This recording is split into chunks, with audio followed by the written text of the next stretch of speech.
This is your Kick-Ass Life podcast, episode number 177 with guest Emily Hooks. This is the Your Kick-Ass Life podcast with Andrea Owen, a no BS guide to self-help and badassery. Because ladies, let's face it, life's too short for it to not kick ass. And here's your host, the girl who serves it up straight with a side of crazy, Andrea Owen. Hey there, ass kickers. Welcome to another episode of the show. As always, I am so grateful that you are here with me. Guess what's coming? The recovery series is coming. I've had so many of you say, when are you doing another recovery series? For those of you that are new to the podcast, last year, it was already been a year, I did 10 extra episodes of the podcast where I interviewed different women. There was a couple of solo episodes that I did by myself, but mostly I interviewed women in recovery, and I got such great feedback from that series. There were 10 extra episodes. If you go over to the website and you kind of like hover your mouse over podcast, it'll drop down and it'll say recovery. You can find all of them there. All of those 10 episodes. And in 3 weeks, I am starting again with another 10 episodes. I'm so excited. All brand new stories that are coming your way. We are talking about love addiction this time. We're talking to some really incredible humans who have walked the path of addiction and made their way out of it. These are always so incredibly inspiring. I love having these conversations about how people do it, what their story was, what their experience has been. And thank you for giving me your positive feedback on that you love it. And yeah, coming in 3 weeks, my first interview is with Anna David, who has become a friend of mine, and I just love her. And the other thing I wanted to tell you about is that if you haven't already heard, get ready because you're going to hear about it a lot.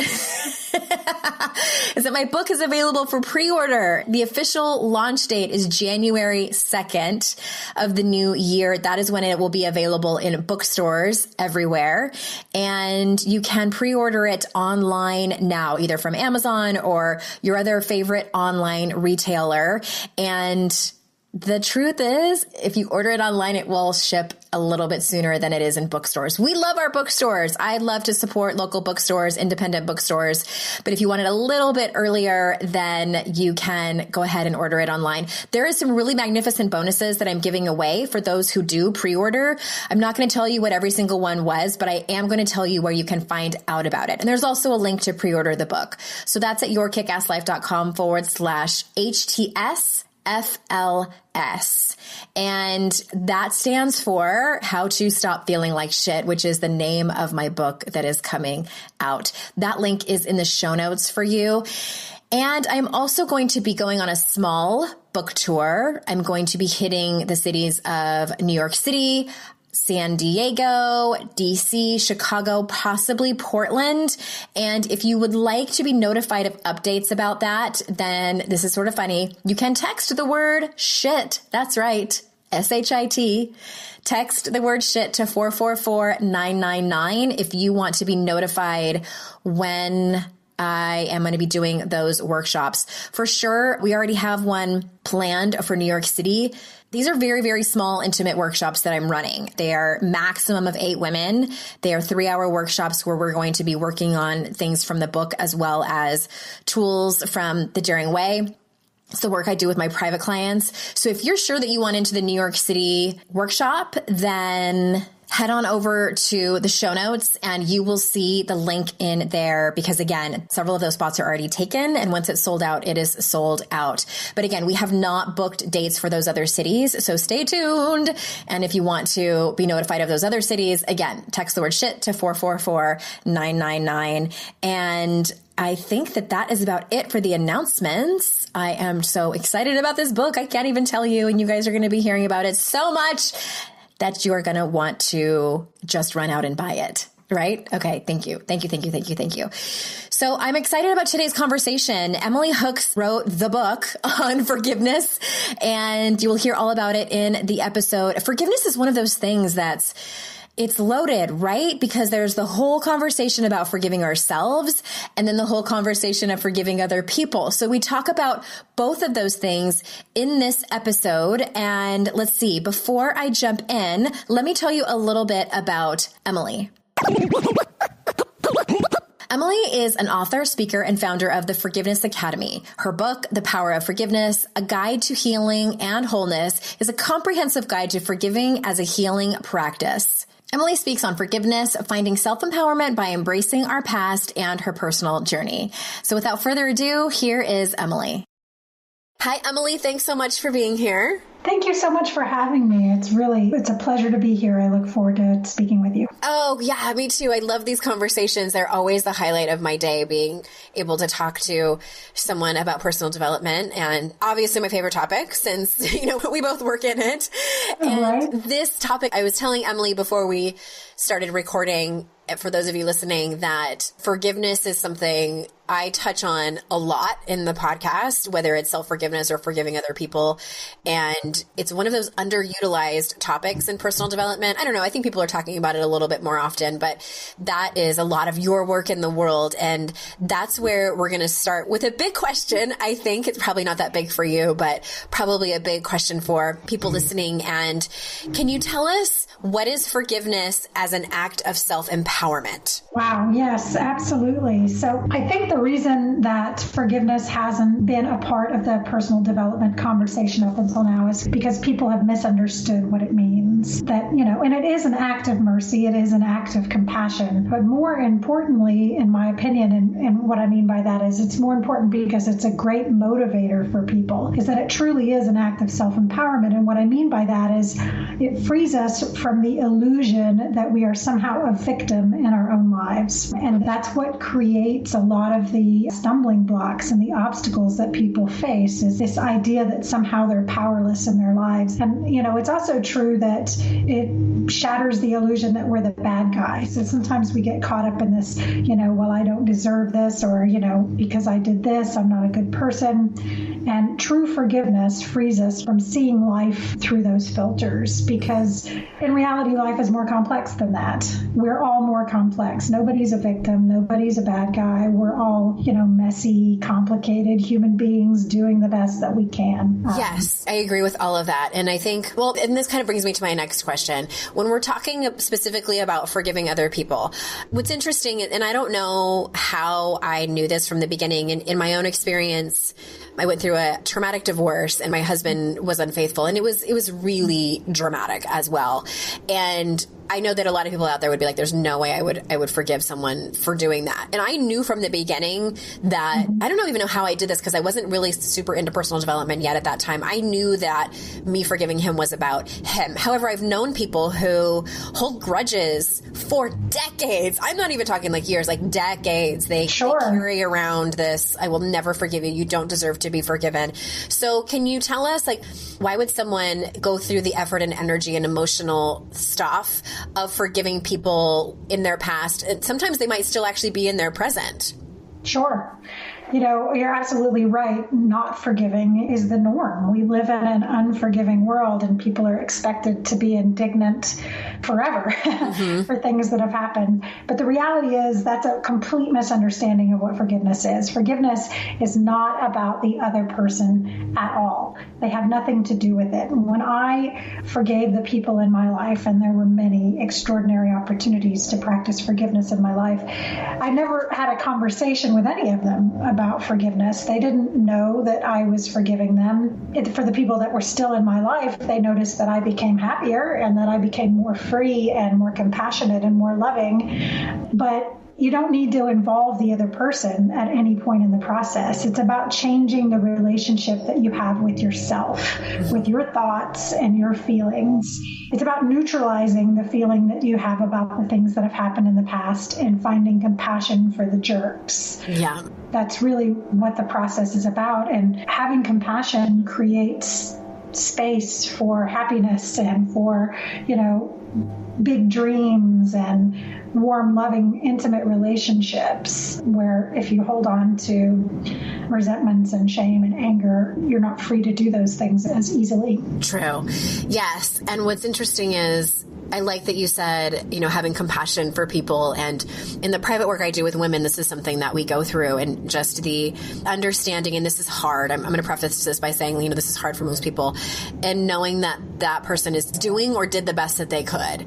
And it doesn't mean that you still need to have them, and it's not like letting them off the hook. Like, well, that's their best, so you can continue to be in my life. And like, that's where boundaries come in, because that is their best, which might be in your book terrible, which some people is. And it is. Yeah. Then you need to have some hard conversations and set some boundaries in your life. And which kind of brings me to my next question. And this is a question I get a lot, and I know that you get that. So what is the barometer of forgiving someone? Like, is it just a decision? Do you just say, I forgive you? Because that's what I used to think it was. Like, you just say, I forgive you, and all is well. But is it a feeling? Is it a thought process? What does it look like? Yeah, that's a really good question. And I think the answer to that question, or the misunderstanding of that it's just about saying, I forgive you and moving on, is the reason that forgiveness isn't utilized more in personal development, because that's what people believe. But here's how you can tell. If the person pops into your mind and the first thought you have is a compassionate thought, then you've forgiven them. So my father was abusive. He kidnapped me and and hid me from my family for 3.5 years. And he was a violent, unhealthy man. And I can tell you that when I think of him, I have the same love and compassion that I have for my son and for everyone else in my life, because I've forgiven him. Mm-hmm. And that's how is, when you can have compassion. And you're absolutely right. Let's be super clear. Boundaries are essential, right? Just because you have compassion for somebody doesn't mean that you want them in your life. Those are two completely separate things. And that's an important distinction to remember. So, yeah, that's how you know if the first thought that you have is, I really hope that person is happy and prosperous and all of those beautiful things. And when you talk about the event, it's sort of emotionally neutral. There's no stirring up that happens. That's interesting. I had no idea how you were going to answer that. And I was thinking about, I love that. And I was thinking about, like, how do I know? And the biggest person I think that I had to forgive in my life was my ex-husband. And I thought to myself, like, what do I think of when I think of him? And it did take me a while. I think that here's what it looks like for me, because, I think it's important to get like different people's experiences. And wow, what a thing that you had to forgive for your father. At first I thought you were just giving like a random example, but that actually happened to you, right? Yes. Okay. Yes. Wow. That is quite an act of forgiveness, especially when it's a parent. I think it's a whole nother enchilada, which I would love to get into, but please hold. So in answering that question, like when I think of my ex-husband, and this took me a while, it's been 11 years now, and I now know, and again, this is something else that took me a while to learn, is that hurt people, right. And that he acted the way he did out of his own self-preservation, out of his own insecurities and shame and all of the struggles that he had. And that I genuinely want him to be well. I want him to, I wouldn't necessarily say I have compassion for him, and it might just be like semantics. Right. I genuinely want him to heal. I do. Like, I don't want him to hurt himself anymore, because I know he went through a lot of struggle. Like, I don't want him to hurt other people anymore. And I want him to be well for the sake of himself and for the sake of his family and for the sake of the world. And I will say this, though, sometimes when I think about the events that took place, it still stings a little bit. And I'm like, that really sucked. And I would never want that for anyone. But I don't think it means I haven't forgiven him. I think that all of that is useful information. Don't you think? Yeah, absolutely. I do. So, when we reach the point of absolute forgiveness, what we realize is that there is nothing to forgive. And so ultimately, the last part of what you said about, it still stings a little. And the second, what you said after that is you would never want that to happen to somebody else. And of course you wouldn't. That would never change. But when we get to the point of recognizing the connection and the relationship between the things that have happened in our lives and who we are today, in other words, when we fall madly in love with who we are today, then we reach a point where we don't want the past to be different because it made us who we are. And that's not a begrudging, oh, I'm so glad that happened. It's a deep sense of gratitude for the experiences in our lives because it made us who we are. It made you capable of being able to help other women and to contribute in the world in such a big and beautiful way. And if that hadn't happened, that might not be the case. Right. Do you think that, because I kind of want to circle back to the and I know you've probably worked with many people on this, and do you think that, for me, I feel I make up that, and this may not be true, but I make up that it's easier for me to forgive someone that I don't have to see or communicate with anymore. He and I did not have children together. It was a clean break. And, I have not laid eyes on him or been in the same room with him in 11 years. So, but I can imagine, if I did still have to see him regularly, it might be a different story, and I might have had a harder time forgiving him, or he might have continued to trigger me, or I imagine it would look very different. So what do you think about, when it is a parent, someone that you either have to decide to be estranged from or have a boundaried relationship with, when maybe that's my question is, how does it look different when the person is either a very close member of your family, like a parent or sibling or something like that, and or when that person is still has to continue to be in your life? Yeah, that's a great question, because there are some fundamental differences, and it really does come down to making the distinction between trust and reconciliation and forgiveness. So these two things are completely separate. And people tend to mingle them, to conflate the ideas and believe that if they find compassion, if they find a place of neutrality around it, that somehow that means that they need to trust them again. And trust isn't about our personal healing. That's about compromise. It's about whether or not remorse has been offered, whether or not there is an agreement about what works and doesn't work. It's about creating boundaries. And, even if they're perfectly normal and healthy boundaries, sometimes two people have different ideas about what that is. And so it's really important when you're still in relationship with somebody that you vet those two ideas out, that trust and reconciliation are interpersonal. The Buddha makes distinction really, really beautifully, and it's actually much more difficult to rebuild trust and develop reconciliation because it requires something from another person. Mm-hmm. Forgiveness doesn't require anything from another human being. So you're absolutely right. The fact that you haven't seen your ex did make the process easier because you didn't have to work on the two processes at the same time simultaneously. Whether or not you trusted him was not relevant. Mm-hmm. And so all you had to do was focus on, finding your forgiveness. And when we're in these messy, ongoing relationships that are life, sometimes we have to do both at the same time, and that can make it more difficult. But it is possible to vet the two ideas out and focus just on the forgiveness piece and the interpersonal piece separately.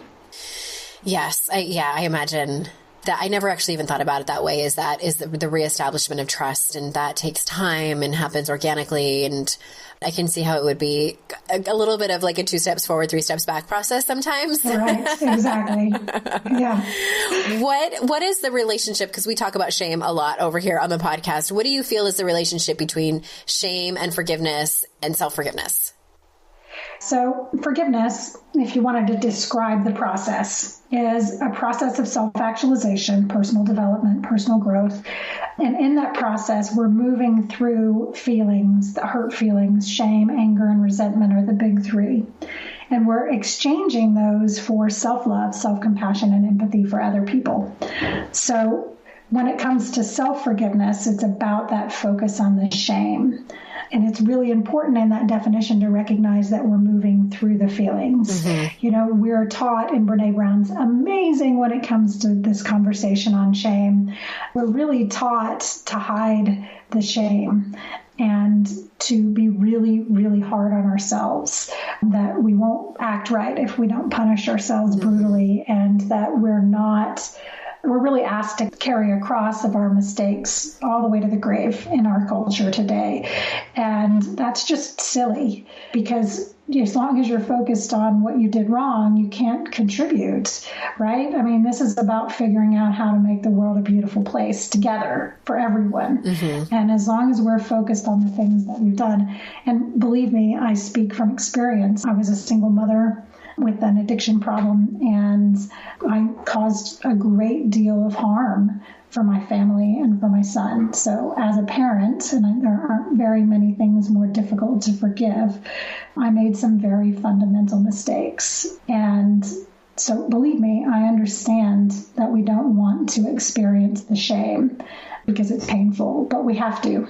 Yeah. We have to, because as long as we hold on to shame, as long as we hold on to non-forgiveness for ourselves, what we're telling the people in our lives is that somehow the things we've done, the mistakes we've made, have broken them, have somehow taken them off their natural course. And that's just not true. That's not possible. Nobody has the power to do that.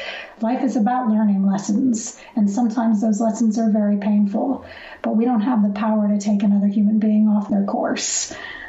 Girl, you are speaking my language. Yes, to all of that. And I want to stop for a moment and go off on a little diatribe. So please forgive me for this, but I want to I like to lay out the foundation of what this looks like in a cyclical way, because I know my listeners and I know what they struggle with. I feel like I've been doing this long enough, and I'm, well-versed in Brené's work and her research. And here's what I've seen happen. So everybody has shame in their life. And I want to point out, and I do point this out a lot, but I think it's worth underscoring if anybody hasn't heard it.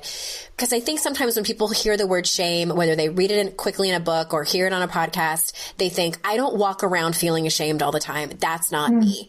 And so what I want to say to that is, you do. You just don't know. So hear me out. So, we all know what that feels like. We all know that feeling of feeling fundamentally broken, of feeling other than, of feeling like just that we are wrong for being who we are. It might not be a constant feeling for everyone listening, but we know what that feels like to have at least those moments. And what ends up happening is that we have something that we've done in our past. Like, let's speak specifically about self-forgiveness, like what Emily was saying. So you have a mistake that you've made in your life that you do need to work on and forgive yourself for, because it is causing shame in your life. When you don't address that and work on healing from that, what I see ends up happening is that you engage in behaviors. And this is what my whole second book is about. This is why I wrote this book, because I kept seeing over and over these group of behaviors that women do. And that's where the perfectionism comes in.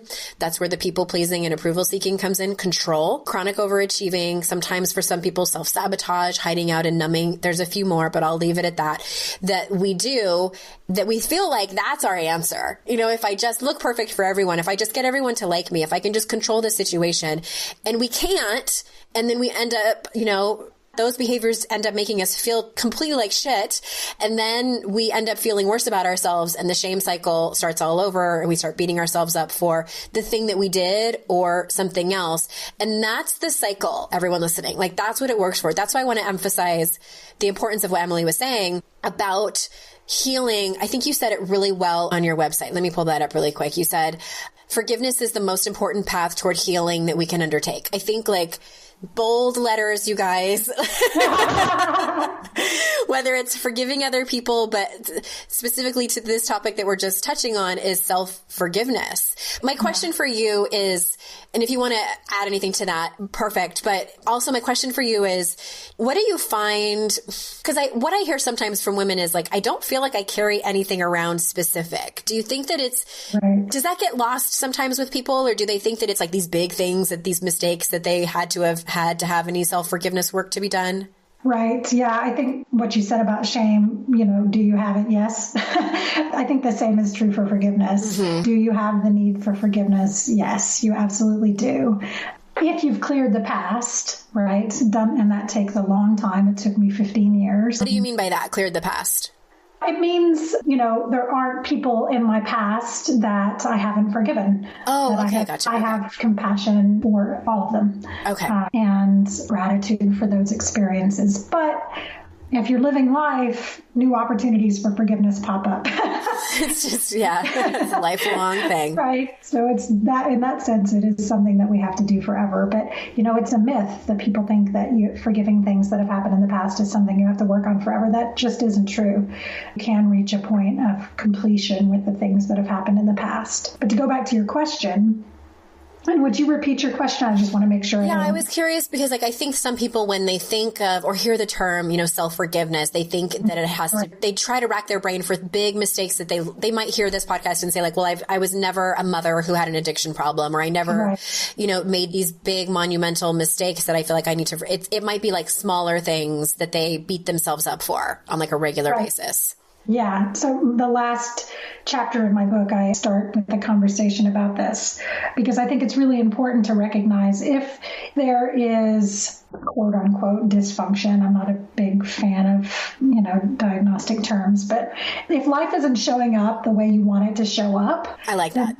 Right? Like if if you go left and you end up on a different street than you thought you were going to be on, then there's an opportunity for forgiveness. And the way to find out what that is to start from where you are.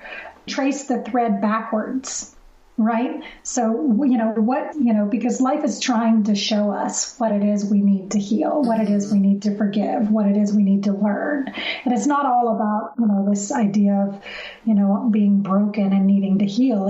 Healing is just, it's just a way for us to evolve, right? Everybody has the opportunity to quote unquote heal because it's about self-actualization. It's about becoming a more empowered version of ourselves. And if life isn't showing up the way you want it to, then start from where you are and reflect. And I teach people to do that by getting in touch with how they feel in their body. Your body can tell you everything you need to know if you have the acuity and the skills to get in touch with that. By reflecting on certain things, your body will respond with tension or with lightness. And if it's tension, then that's an opportunity. There's something in that for us to know and to figure out. And it can be small things, It could be the birth of a younger sibling when you were 3.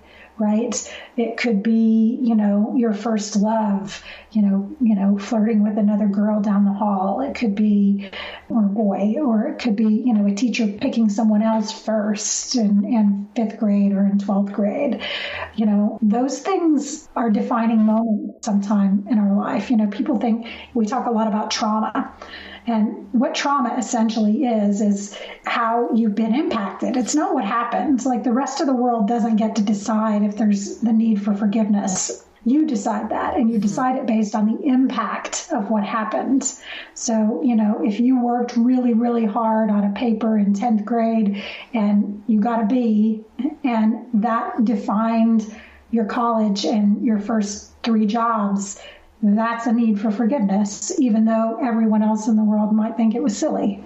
It doesn't have anything to do with what other people think. So we all absolutely have the opportunity to find healing through forgiveness and self-forgiveness. That's a really great tool. And what did you call it? Looking for the thread, going backwards? Yeah. That's really interesting. I know that anytime I've taken some, kind of actually sat down and did the work of any kind of life inventory, I've been in the rooms in recovery. And if anybody's been through a 12-step program, you know that step 4 is listing out your resentments. And that would look more like, forgiving other people.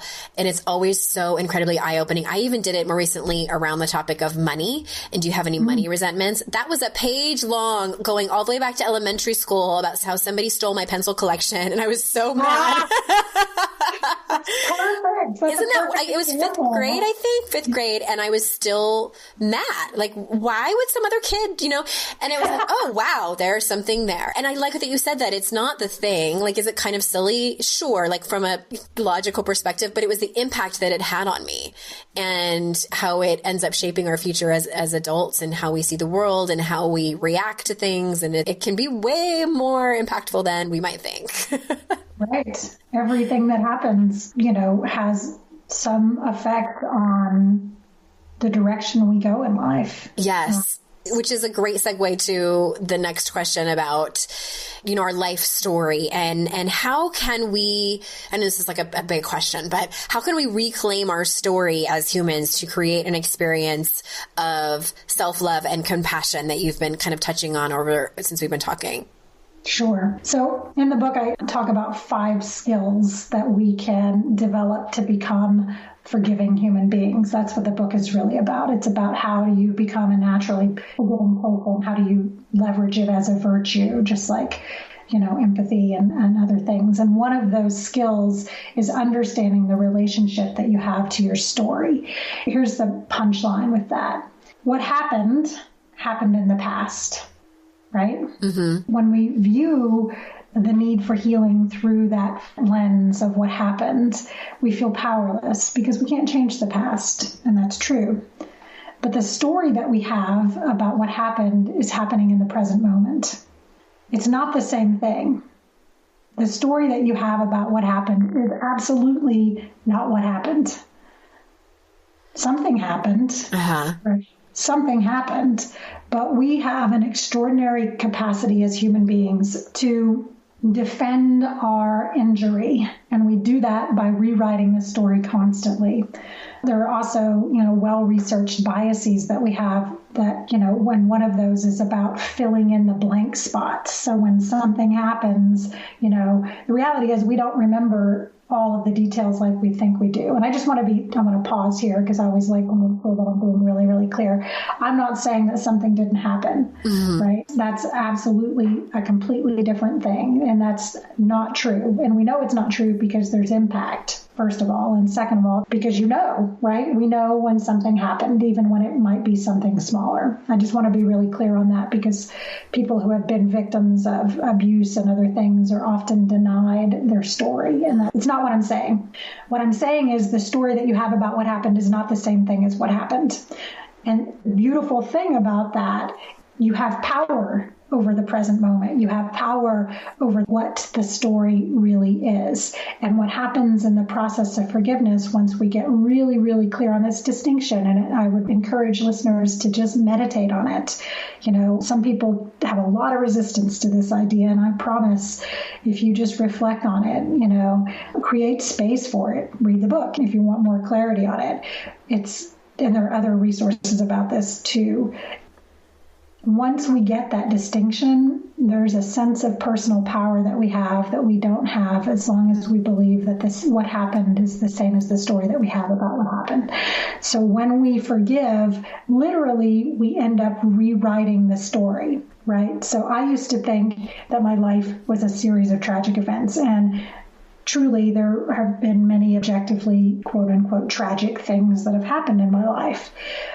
And as I already said in this conversation, today I wouldn't change a thing. Today I'm grateful for those experiences. And so are they tragedies? Well, that's for everybody else to decide and for me to decide. And for me, they are not tragedies because they give me the ability to be the person that I am today and to learn the new lessons I have to learn today. And that's literally how we get to rewrite our story when we forgive. And that's not me being delusional. I just want to be really clear. That's not, that's not me going, oh yeah, I'm so glad that happened, right? Like that's not the same thing. We're not making things up in this process. I believe you. Yeah. I don't think you're delusional.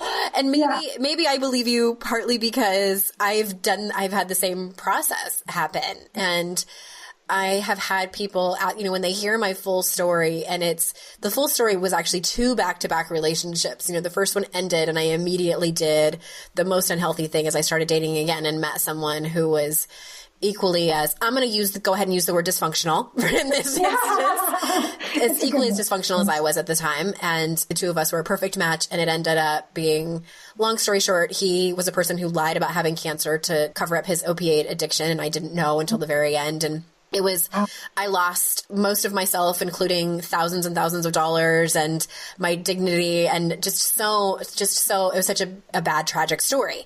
And I think that on the other side of that, there was a period of time where I told that story from a place of victimhood, from a place of attention seeking, from a place of sympathy seeking. I wanted people to feel sorry for me. I wanted people to be on my side. Like, look at all these atrocities that have happened to me. Don't you feel bad for me? Put me on a pedestal. And that is, I think I needed to go through that. And I look back with compassion on that woman. Yeah. And I actually, side note for that story, I had a lot of shame around that. When I did kind of jump into this whole personal development thing, I was ashamed of the decisions I had made, plus how I was acting right afterwards. And I've since, I actually wrote myself a letter of just compassion and love. And anyway, I think that to just underscore what you were saying is that I rewrote my story. I wrote it from a place of, it was empowerment, but more just really using it as a testimony to what is possible. I survived that and came out a completely different person. I am a true testament to the fact that like you can use what happens to you for good. And I'm so grateful to those men for choosing me and for doing that. And I truly believe that it was a catalyst for me to live my best life. But, you know, had I stayed in that sad victim place, which again, I do think it's okay to be there. Like if anyone's listening and they're there, you know, welcome to that part of your life. Like that's where you need to be, and that you can choose another way when you're ready. And I will just say this last thing, and I'm sure you can attest to this too, Emily. It feels a hell of a lot better to be here it does. than to be in that victim place. Yeah. And you touched on something really important in what you just said. The attachment that we have to the story is currently showing up in our lives. The degree of attachment is oftentimes related to our desire to not see our part, right? So when it's all their fault.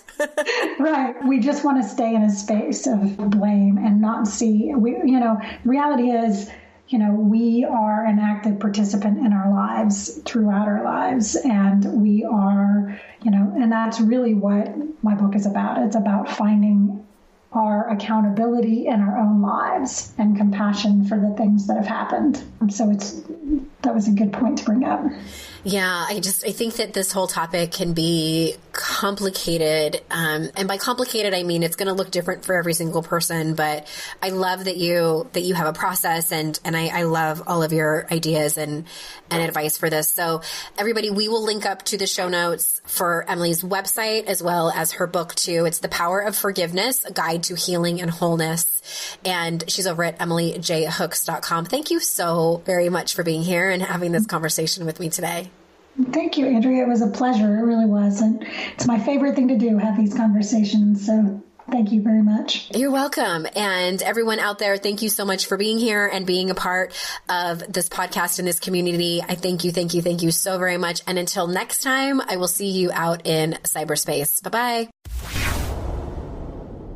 Hey, ass kickers, you know it would help me out so much if you left a rating and review for this podcast. Your Kick-Ass Life podcast will always be free to you, and to help me get more awesome guests and to spread the word, it helps tremendously if you leave a rating and a review. Now, they don't particularly make this super easy to do, so I'll help you out a little. If you're in iTunes and you're on your phone, when you are in the podcast app, you need to search for Your Kick-Ass Life podcast. I know, even if you're subscribed, this is how you do it. So when you search for it and you see it come up, click on the cover art, then towards the top where it says reviews, click that, scroll down a tiny little bit, and then click write a review. Stitcher is a bit easier if you're on Android. The easiest way I found to do this is to type into Google, Stitcher.com, Your Kick-Ass Life, and voila, my podcast should pop up as the first link. Scroll down and click write a review. That's it. Thank you so very much. You have no idea how much it helps me when you do that. All right. I'll see you next time. Bye-bye.